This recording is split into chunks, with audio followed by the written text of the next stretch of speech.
Titus W. Khan, Chief Executive Member Khasi Hills Autonomous District Council, ulang bu MLA udah bentau anya yang dapat tau anya jela bakalan ak ketika mat ikran juki MDC ha Council. Kini kecingkan tau ubat Titus kalong halor kerwa pelapan her lang bagi resan sosial media da ubat makmilan bersat MLA kan NPP na Nongstoin bakalan ak ketika mat ikran election juga NPP, kamtam juga NPP ha Nongstoin House Number Jakarta. Ubat Titus loang bubak makmilan udai dukhat jogalan komiti Henry ban kamba kadai gamat yakran juga NPP nejong kanu ka sengseng partai Henry kadai jingcop juga eksekutif komiti ka pemerintah ka jingalam jung komisi am MLA jing sya udai ban thau ai po assembly ten rega kani kadai ka isu jongi ki MDC hapo district council tengam tip hakanu ko rukom bau MLA ula ban kamba kani ka ai ba thau da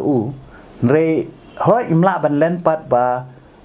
ba Max Milan udairu member jong kanika lan komiti ke jongi mau kadon ke contribution ru nak kalian ke jong ngamla len ni kata ten rei ban kampat ban dei ban ong bagadi ka isu jong ke NPP ne ke isu jong ke UDP kan ka isu jong kanunul political party habang apoy hapo district council namar hakap stem ka baningkong ngalak keren ni kani kum MDC wedan bomdan ha ke isi ten rei hakani ka stem ka pemerintah ngayo lat balong WM babat ru ya kalan tehadin bangala syom kong IM kalan ngalalap ba ka council ka jungi kamdan ya kalan bil tidak takadaw ngala syim ka initiative bangala form ya ka